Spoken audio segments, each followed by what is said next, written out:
Welcome back. This is Jeff Byers, and I'm going to take you through your turn-in instructions for Module 4, and that will be placed right here in that empty spot. And what are the deliverables? Well, for Module 4, we have a high poly dagger that you guys created, and a high poly battle axe that you created. So those two things will be turned in. So the first one, you're going to go ahead and turn in the high poly dagger as an MB, FBX, and an OBJ file format. We've gone through that. I really don't need to take you through how to create those. You'll also turn in a front and back perspective screenshot of the smooth shade of the high poly dagger. You're going to turn in a perspective front and back screenshot wireframe on smooth shade. And you're going to turn in a 2K square, 2048 by 2048 front and back perspective render of the high poly dagger. And you'll do the same for the perspective wireframe render. So you're going to do wireframe. Please do not give me screenshots for your wireframe. That's what you're doing here already. I don't need that. You need to render it using a special AI wireframe Arnold shader. And then your high poly battle axe is the same. You're going to be turning it in as an MB, FBX, and OBJ. And you're going to also turn in a perspective front and back screenshot, smooth shade. And you're going to turn in a perspective front and back screenshot on wireframe. And you're also going to render two front and back perspectives of the high poly battle axe at 2K square. Okay, and you'll turn in a 2K square front and back view wireframe render of the battle axe. Okay, so that comes out to be basically 8. So you have 2, 4, 6, 8 renders, and you'll have 2, 4, 6, 8 of the screenshots. Okay. And then the folder structure is, of course, the same as usual. That's not changed. This is Module 4. And you'll take all of those MB files, FBX files, and OBJ files and put them into the scenes folder. You'll take all 8 of the screenshots that you've got of the high poly dagger and the low poly axe. You'll place those in the screenshots folder.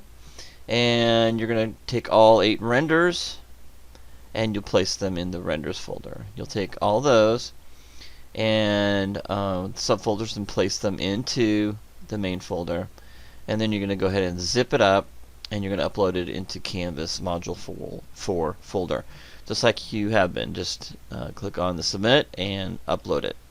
Make sure it's zipped though. Okay. Alright, let's go ahead and go through that and what that will look like. Alright, so here's my folder. Again, you'll call it your first name underscore last name underscore Annie underscore 150 underscore MOD underscore 04. And under renders, you'll create a renders folder, a scenes folder, and a screenshots folder within that main folder. Okay. Under renders, you will have these renders. Okay. I'll take you through those. They're going to be 8 of those. Okay.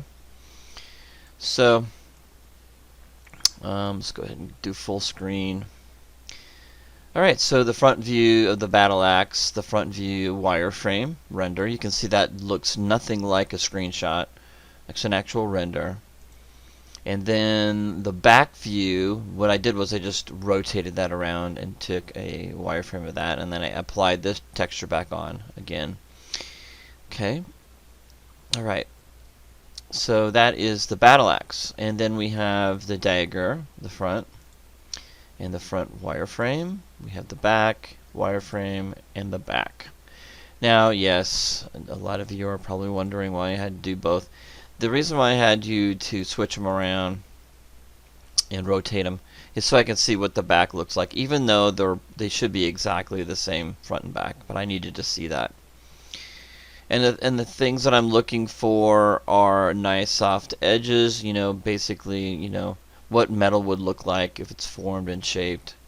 And then we've got that nice crease in the middle. I'm looking for all of these things. Okay. Right, so that's, you got those are the renders, and then the screenshots look totally different. So when you go in here, and let's open up with, there you go. So you can see how it's not as nearly as detailed, and that's the front, and there's the wireframe, and the back, and the wireframe in the back. Then we have the dagger front and the wireframe. You can see that I might be able to see details that I wasn't able to see before in the render, and then vice versa. So it's nice to have both. So that's why I asked for both. I'm looking for different things when you do screenshots and renders. Alright, those are all good. And then your scenes, you'll give me an MB file of your battle axe, your OBJ, and an FBX. And then you're going to do the same for the dagger. And that's basically it. Make sure it's all in there. I highly recommend that you double, quadruple check everything. So make sure that everything is there before you zip it up, and make sure it's the right module. Okay, the right module material. You're responsible for that. We've talked about that before. So anyway, with that done, now you're going to right click over it and do one last thing, compress it, and we're going to move it over here. Alright, so this is what's going to be uploaded into your submission for Module 4.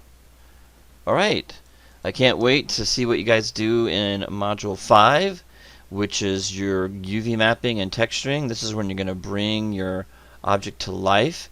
Start thinking about a really cool placement, whether it be on a flat plane or something really interesting. So think about what you're going to use as a background for your dagger and your battle axe, and it'll be really neat to see what you guys come up with. So I'm expecting some really photorealistic results and some really interesting textures. So looking forward to that. So I look forward to it, and I'll see you guys in Module 5.